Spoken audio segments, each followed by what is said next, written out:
Sahana Vavatu, Sahanao Bhunaktu, Sahavidyan Karavavahai, Tejasvinavadhitamastu ma vidvishavahai. Om Shanti Shanti Shanti. Yeah. Now I don't trust anything. You don't know if it's going to keep working or not. Anyway, welcome back, and welcome also to all the students attending these classes online. We continue, I'll turn this up just a little bit. We continue with our study of the current chapter of Uddhava Gita, and we know this chapter has several different topics. The current topic is bhakti, and we're coming towards the end of that topic. In previous classes, Sri Krishna has given Uddhava and given all of us this long list of various practices meant to cultivate bhakti. And just to summarize all of that in one sentence, bhakti doesn't come apne aap, as some of you would say, by itself. It takes effort to cultivate it. For some of you, that cultivation took place at home when you were young, but if it didn't take place at home when you were young, then it can take place now. As an adult, you can proceed with the various practices Sri Krishna has said, and anyone then can cultivate bhakti with the help of those practices. Now, we're coming to the end of this topic, and in this at the end here, he's going to talk about, he started, we've already seen this, verse 25, but in verse 25, he talked about, Sri Krishna said that those practices have 4 results, 4 kinds of phala, the fruits of practice, and the 4 kinds of fruits of practice in the second half are dharma, and dharma in this context means an inclination for practice. Early on, you do it because you're supposed to, and later you do it because you love to. And that's how it works. Think of as a child. Mom said, do this. And why should I do that? You just do it.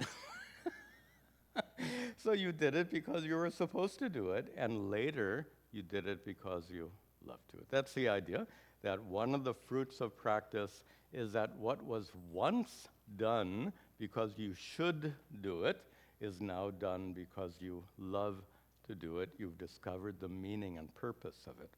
The second fruit of these practices, he says, is jnanam. And jnanam, knowledge, remember we discussed earlier in this chapter, twofold, paroksha jnanam and aparoksha jnanam. Paroksha jnanam, indirect knowledge, scriptural knowledge, intellectual understanding, let us say, and the other, of course, is aparoksha jnanam, the immediate, direct, personal discovery of your true nature as Satchidananda Atma. The first of those 2 kinds of knowledge is sa-vairagyam, is accompanied by vairagya, dispassion. We had a long discussion on that. We won't return to it. And the 4th of those fruits is aishwaryam, which I translated here as greatness, but Sri Krishna is going to give a very different definition where we resume. So we've already seen these verses. Oops. So we come now to the last verse of this section on bhakti, where Sri Krishna describes those 4 fruits with just brief detail, just 1 line for each. Dharmo mad bhakti, dharmo, I will get the right raga here first. Dharmo mad bhakti krit prokto, dharmo mad bhakti krit prokto, jnanam chaikatmya darshanam, jnanam chaikatmya darshanam, guneshva sango vairagyam, guneshva sango vairagyam, Aishwaryam Chanimadayah, Aishwaryam Chanimadayah. So one-line definitions of each of those four. First of all, dharma has many different meanings. If you look up the word in a dictionary, you'll find a dozen meanings. So here, dharma is proktaha, said to be what? Mat bhakti krit, that which causes the arising of mad bhakti, devotion to me. Sri Krishna uses a pronoun. So that those practices which cultivate devotion to me, those practices which we saw in the prior two classes, those practices are called dharma. What about jnanam? Jnanam cha, and also jnanam, knowledge is ekatmya darshanam. It is the darshana, literally the seeing of the ekatmya, eka atmya, of the oneness of Atma. The seeing, literally the seeing of the oneness of Atma. We said before that this jnanam is both paroksha, indirect, and aparoksha, direct. The indirect knowledge, we can get two meanings out of darshana. Some of you know that, especially in vernacular languages, darshana is often used to mean philosophy, right? So in that sense of philosophy, ekatmya, the philosophical understanding of the oneness of Atma, is definitely paroksha, indirect knowledge. But then the literal meaning of darshana is seeing, direct experience.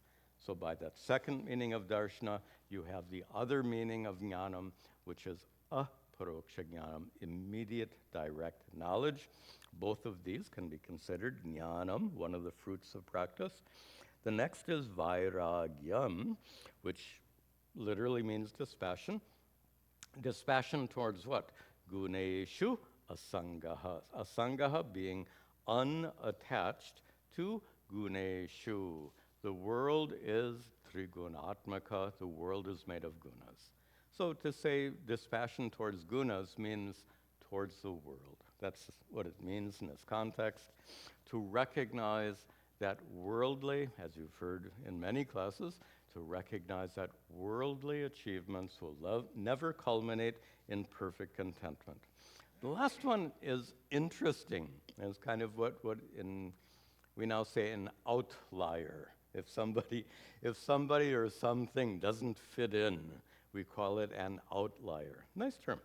And here, the fourth one, Aishwaryam, is definitely an outlier because Sri Krishna defines it out, Aishwaryam cha anima adayaha. He defines Aishwaryam, greatness, also means power. Ishvara bhava, the status of being the master, the status of being in control. Are you in control of your body completely? In fact, many of us, we can't even control our weight. We can't control our diet. Can you control your sleep? That's another big issue for many, many people. And health, we do our best, but we recognize that we have limited control over our bodies. Well, it was believed in ancient times, pre-scientific times, that the performance of certain spiritual practices, especially yogic practices, can result in powers, unusual powers. And that's what he refers to as anima, etc. Anima means the ability to become tiny. Then you wouldn't have to diet. There's another, garima, the ability to be huge. There's another, laghima, to be light. To be so light you can float in the air currents, and figuratively you can fly.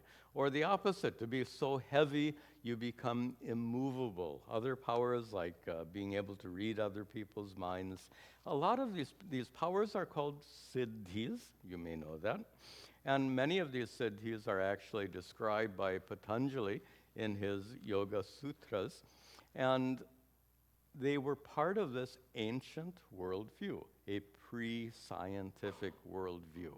Now, in modern times, we have zero evidence for the existence of any of these powers.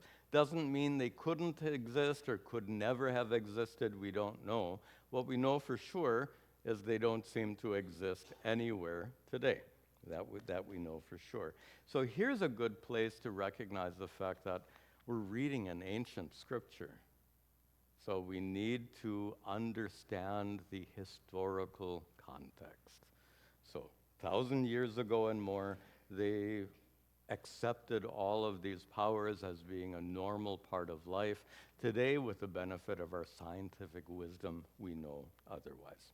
Okay, enough said. And that brings us to the end of this topic. And with the next verse, Uddhava begins asking questions, a lot of questions. And I think Uddhava was kind of inspired by Sri Krishna.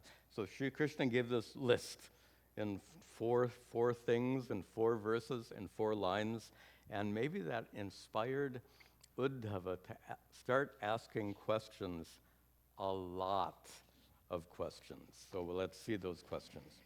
Uddhava Uvacha, Uddhava Uvacha. What we'll do here, there are 1, 2, 3, 4, 5 verses of questions. It'll be better to explain them when they're answered. I don't need to explain the questions. The questions are very simple. I'll save any comments I have for Sri Krishna's explanation. So let's just read through these 5 verses. And as always, in fact, more important now, as I'm chanting, read the translation and then repeat after me. These are Uddhava's questions. Yama kativedha prokto, yama kativedha prokto, niyamo varikarshana, niyamo varikarshana, kashama kodama Krishna, kashama kodama Krishna, katitik shadhrite prabho, katitik shadhrite prabho. You're following? You're reading the translation. Kim danam kim tapa shauryam, kim danam kim tapa shauryam, kim satyamritamuchyate, kim satyamritamuchyate, kastyaga kim dhanam cheshtam, kastyaga kim dhanam cheshtam, ko yajna kacha dakshina, ko yajna kacha dakshina. Oops.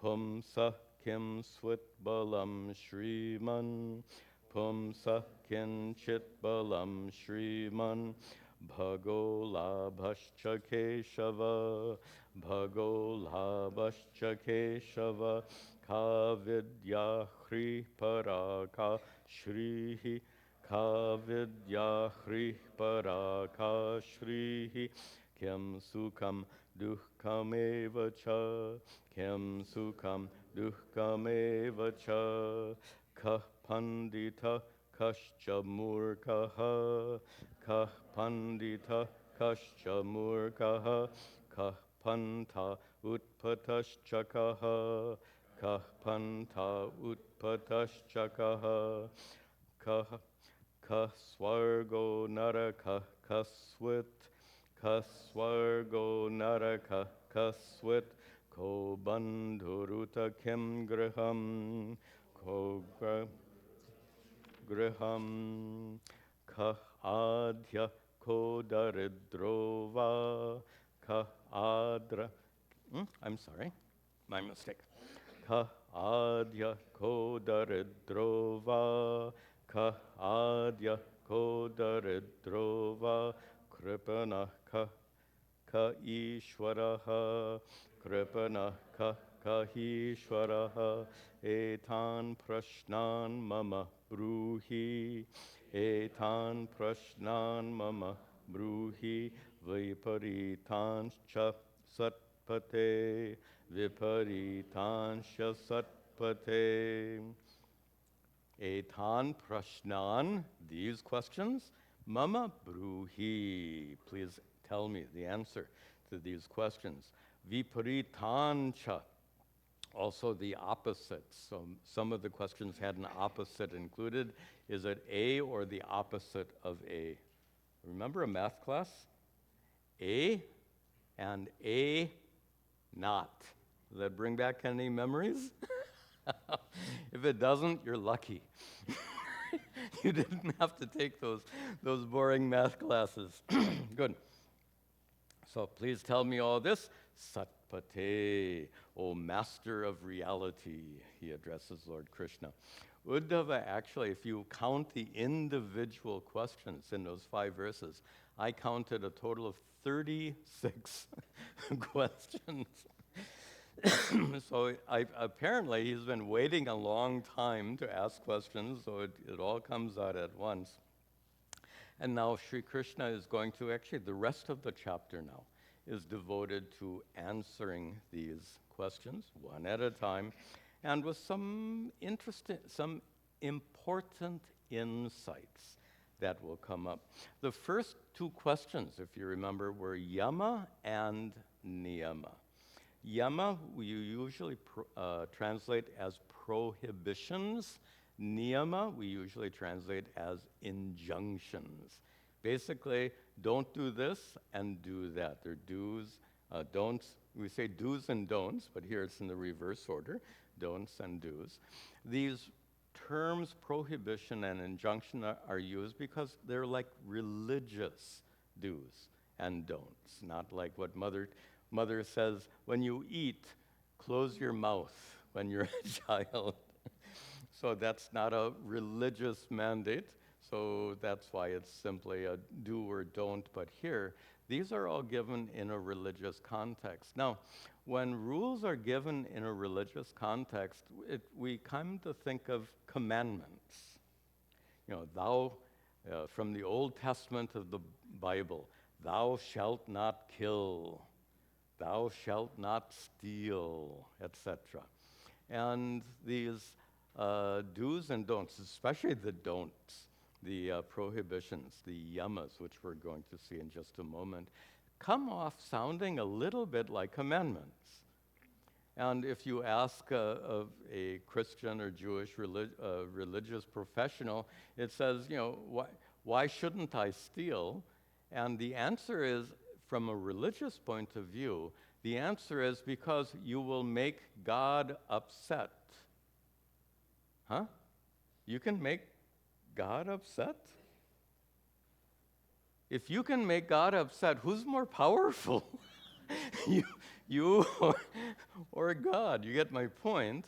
So, you know, they often say, both, in fact, all 3, Christian, Jews, and Muslims, will all say, you shouldn't displease God.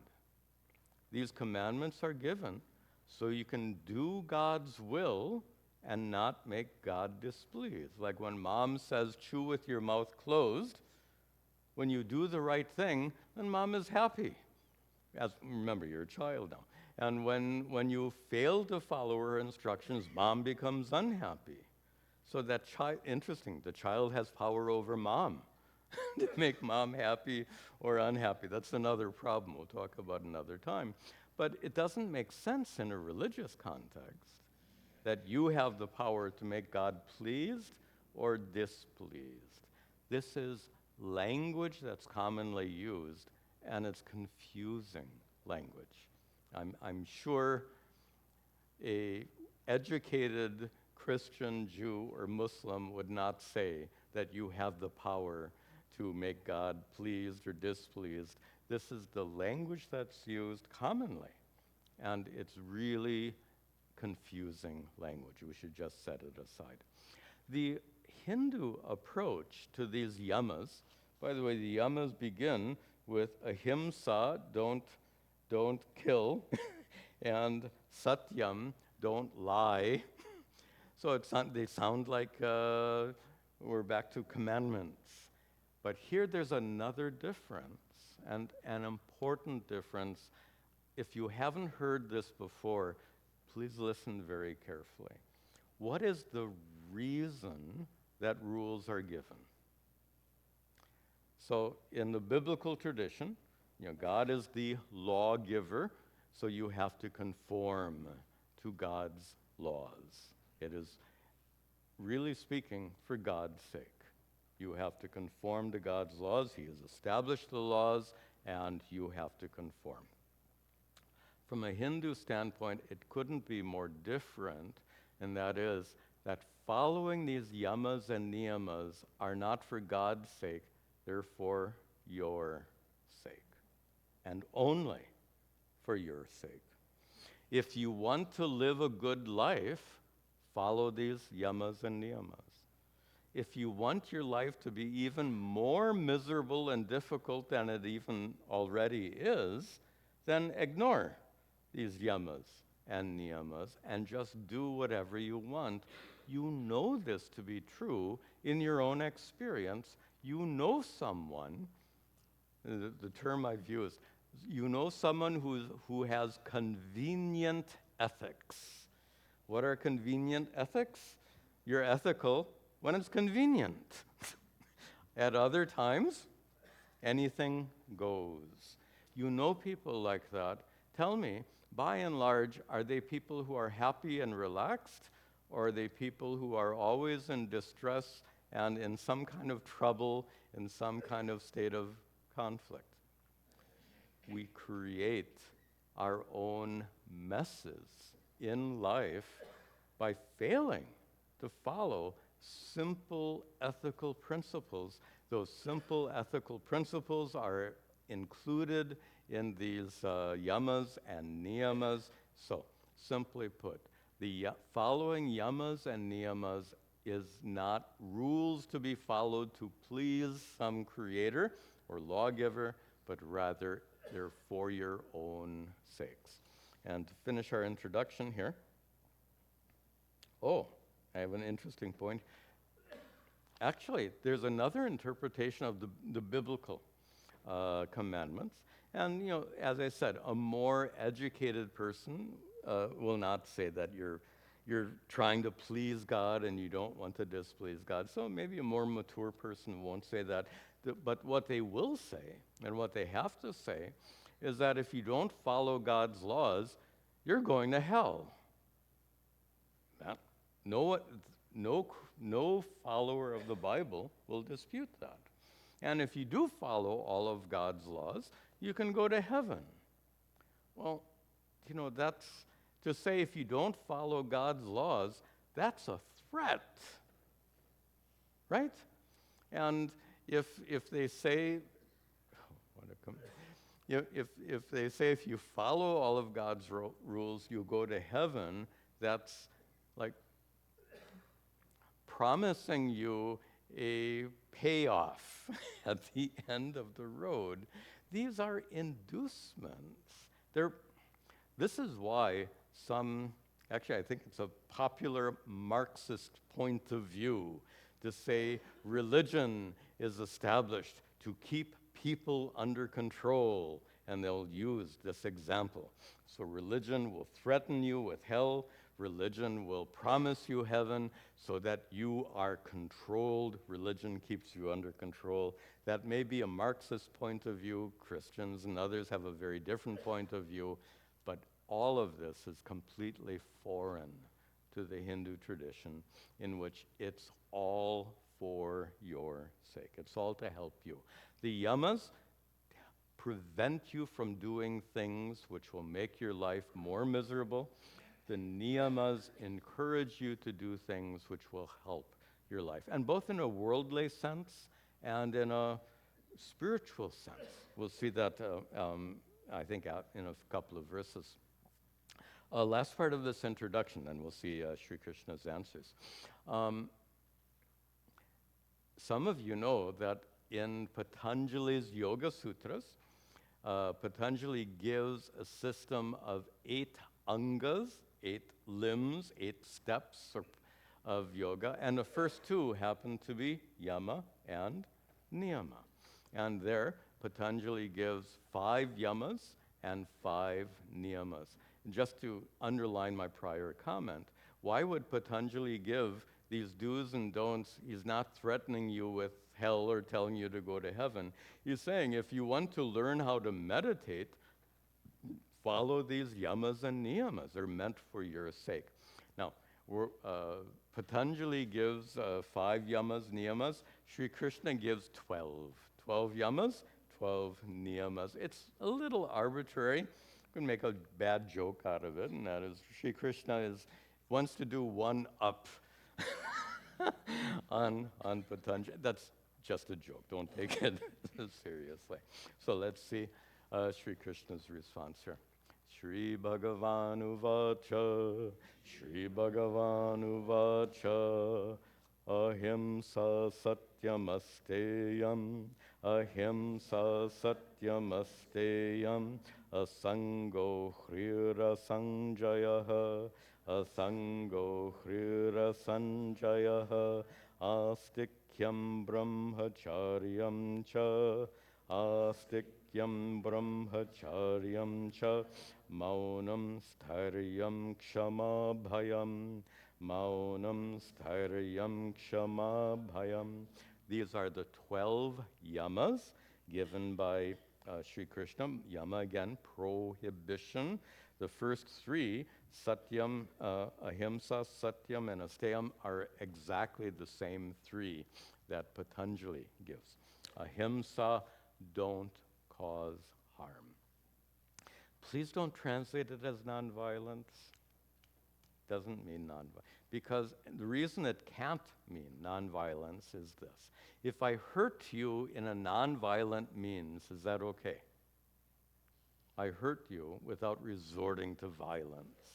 So it's not about violence, it's hurt. So ahimsa, don't cause harm. Don't cause harm to anyone. Don't cause harm to any living thing. Animals are living things. Plants are living things. This planet is considered a living thing. Don't cause harm. Next, satyam. Satyam means truth, but it means absence of asatyam, absence of lying. So don't lie, don't. And again, a person with convenient ethics will be truthful when it's convenient. And again, you know the short-term outcome is good. You tell in American English, you know the expression, you tell a white lie. White lie is still a lie. It just means it's not a big thing. But you get in the habit of telling these little lies again and again and again and again, and all of your friends won't trust you anymore because you continually tell all these little lies. If you say, but I never told a big one, well, okay. Still, you lose credibility through telling all these little lies. And who does that hurt most? Your friends or you? When you lose credibility. That's the point. Even ahimsa. When you cause harm to another person, what is the law? Again, short term, you may have some benefit. Long term, it comes back on you, right? You cause some harm to someone one way or another, and according to the doctrine of karma, if it doesn't come back to you in this lifetime, it'll come back to you in a future lifetime. There are consequences for all of our actions, both short-term, both in immediate life and in future lives. You don't, what did they say? You can't get away with it. How's that sound? Some people say that to do a bank robbery and get away with it, which is the next one, asteyam. They get caught. They get caught. So there are consequences for all of your actions. He continues. Next line, asangaha. Again, these are the don'ts, the prohibitions. Don't have attachment. Attachment and love could not be more different. And too often, these two, the boundary between these two get blurred. Love crosses, let's be very clear. Love crosses a line when it turns into emotional manipulation, right? I love you, please do this. That's emotional manipulation. Or better yet, if you love me, you'll do this. That's not love. That's emotional manipulation. Why? Because you are attached to some goal. You want something.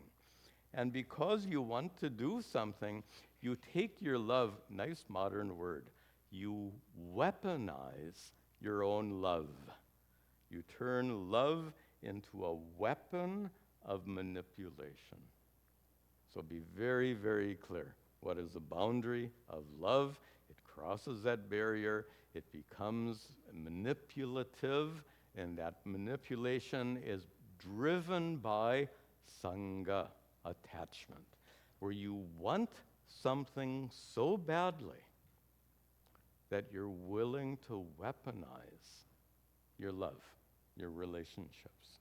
That's the problem with sangha. Hrihi.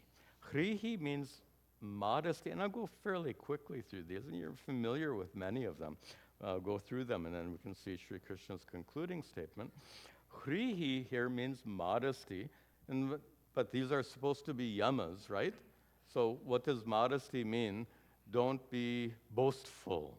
Don't be pride. Be free from pride, excessive self-interest, boasting, and all of that. And then asanchayaha. Patanjali gives it as aparigraha, lack of grasping. Here it comes out a little differently. Asanchayaha, not accumulating.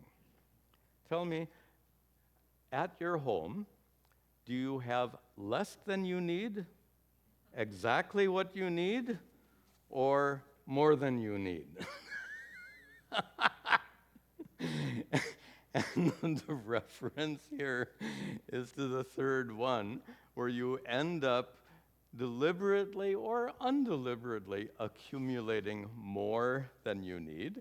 So asanchayaha, only take what you need and leave what you don't need for others, or give what you don't need to others. Astikyam, again, these are supposed to be negative don'ts. Astikyam, faith, means absence of doubt.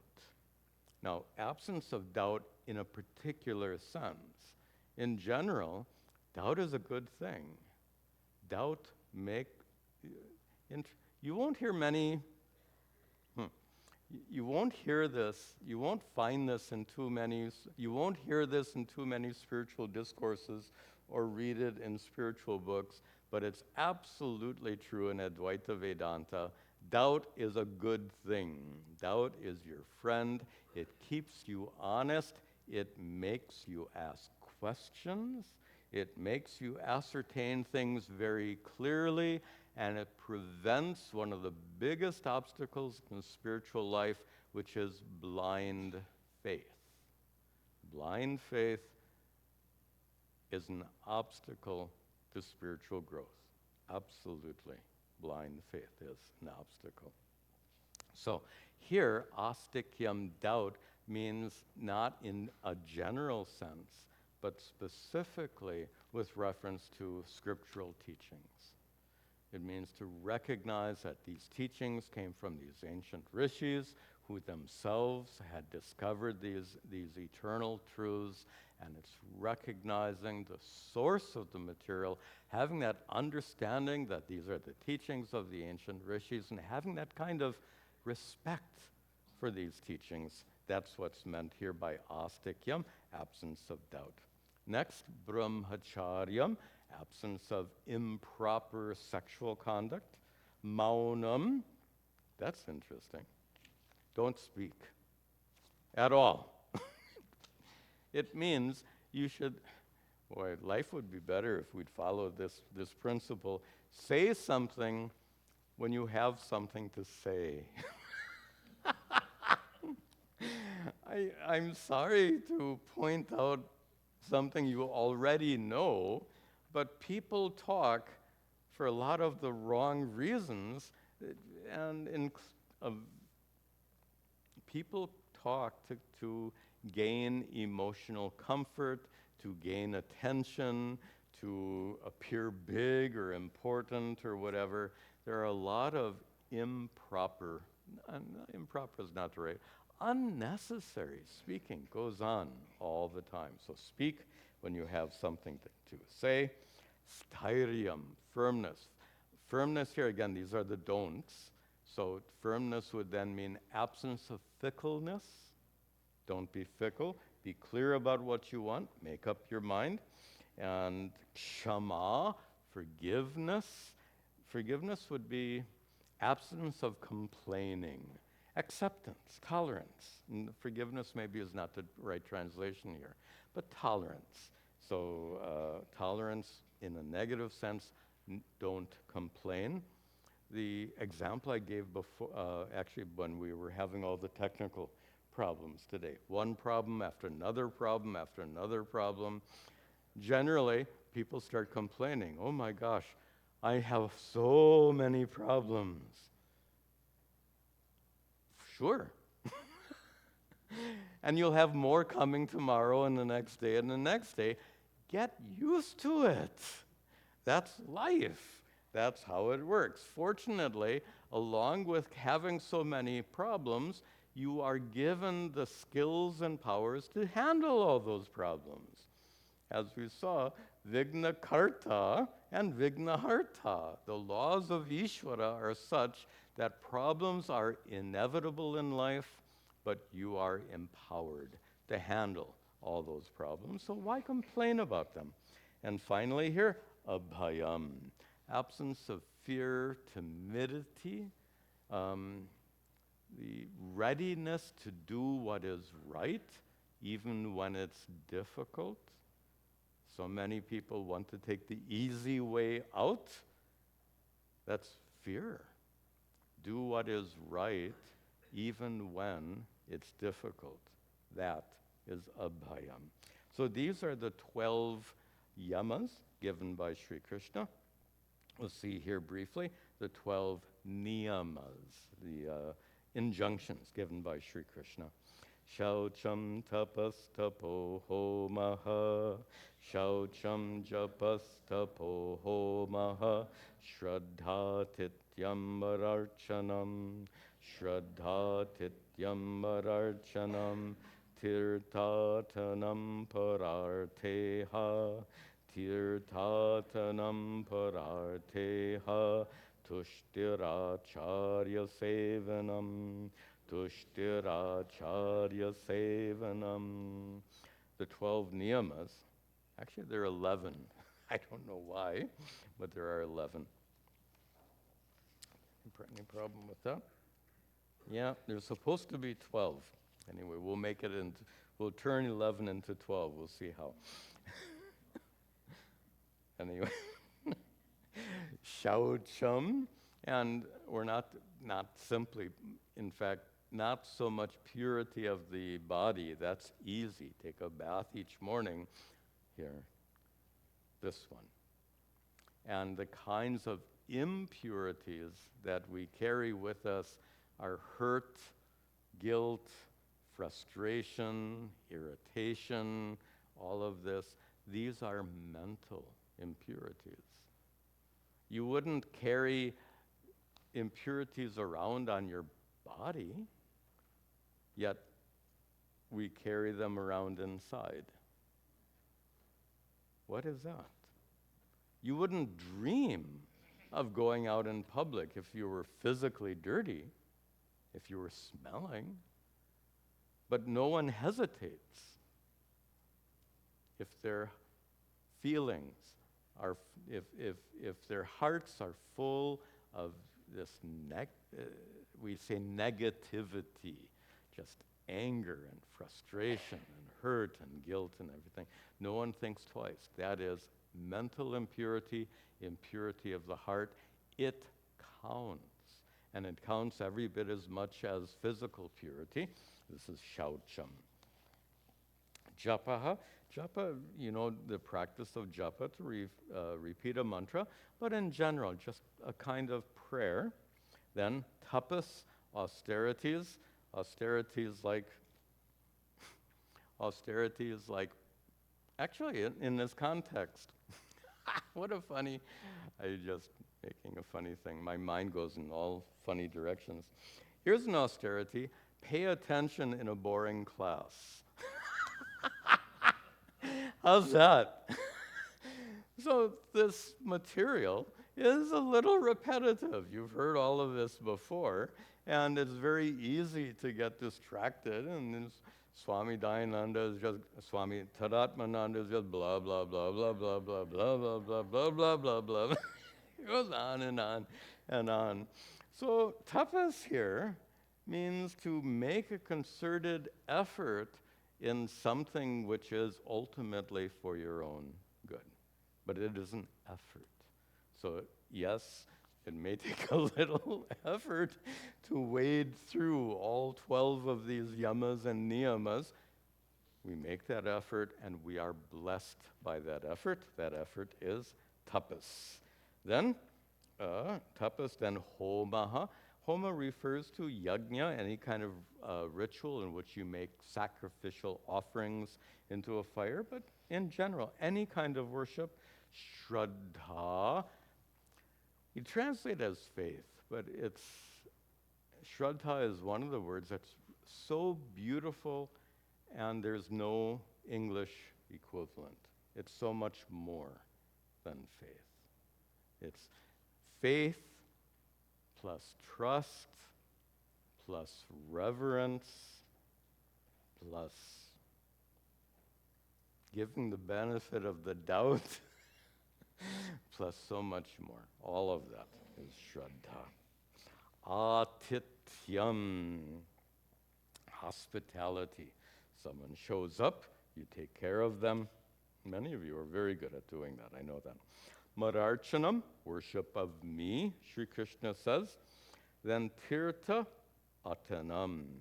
Atanam, going, walking to a tirtha, to a place of pilgrimage, going on pilgrimage. But now here we have that problem. There are only 11 here. We have to make 11 into 12. So we'll take the two separately. One is tirtha, going on pilgrimage, and atanam, wandering. Wandering is what a monk does. So the kind of wandering and collecting alms that a monk might do. This turns 11 into 12. Then para, artha, iha. You have to break the words apart. Para, artha, iha. Parartha, the highest goal. Iha, desire. Desire to reach the highest goal. Desire for liberation, for moksha. We often call that mumukshutva. That's what it means. Then, tushtihi, contentment. And finally, acharya sevanam, taking care of the teacher, taking care of your teacher. By the way, I have to say that our students here, you take care of me very well, and doesn't mean that doesn't mean you have to volunteer. Everyone donates, and in that way you take care of the teacher. So either by donating or by participating in some seva. All right, these are the 12 yamas, followed by 12 niyamas, and Sri Krishna concludes. Ete yama sa niyama, ete yama sa niyama, ubhayor dvadasha smritaha, ubhayor dvadasha smritaha, pumsam upasitas tata, pumsam upasitas tata, yatha kamam duhantihi, duhantiti. Ete, these, yamaha, plural, these yamas, sa niyamaha, along with the niyamas, these ubhayoho, both of them, are dwadashaha, are dwadasha, they are 12, smritaha, they are considered to be 12 in number. And pumsam, for people, when these 12 yamas and 12 niyamas, when they are upasitaha, followed. There are other meanings for that word as well, but when these 12 things you should avoid, when I say that, it makes me think, you know, I produce a lot of videos on YouTube, and one of the most popular titles of YouTube videos is 12 things that will make you happy. 12 things that you should avoid to be happy. That makes me think of a YouTube video title. So, upasitaha, these 12 things, when the 12 do's and 12 don'ts are followed, tata, O dear one, Sri Krishna addresses Uddhava, then following them, duhanti, they produce yatha kamam. They produce what you desire. They bring about what you desire. Notice he's not saying they necessarily lead to only to spiritual growth. Very importantly, I said, these are not just for spiritual growth. These are if you want to have a happy life, if you want to be content in life, or very specifically, if you want to have a conflict-free life. Those yamas are really, really important, because whenever you violate these ethical norms, you trigger others. You push their buttons. And when others get their buttons pushed, what do? What do they do? Tit for tat. They push your buttons. You create conflict for yourself in that way. So all of this is for your own sake. Don't look at these as religious mandates or like commandments. All of these are for your sake. Okay. And I think that's a good place to conclude our class today. Now, we've finished just, how many did I say? 36 questions? Those are 2. And the others, like, there are a lot of important spiritual teachings to come. So we'll see that in the coming classes. And then, actually, we're towards the end of this chapter, so we'll finish this off pretty quickly. Brief announcements. Tomorrow, Sunday, we have our class Upadesha Sahasri, wonderful Vedantic teachings of Sri Shankara at 10 o'clock, followed by Satsang at 11. Come with your questions. We'll conclude with our prayers.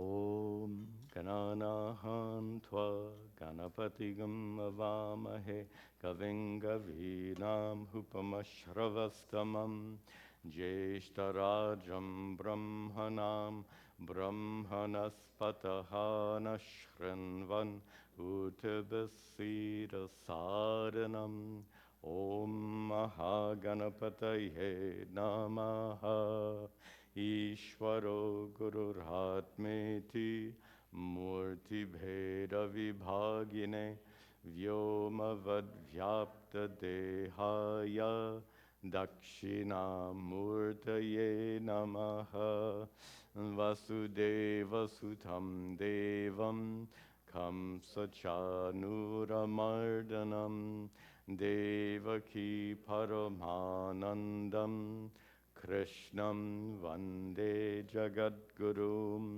Om Sarve Bhavantu Sukhinaha Sarve santu niramayaha. Sarve bhadrani pashyantu. Ma kaschid dukkha bhag bhavet. Asato ma satgamaya. Tamaso ma jyotirgamaya. Mrityorma amritangamaya. Om Shanti Shanti Shanti. Om Tat Sat.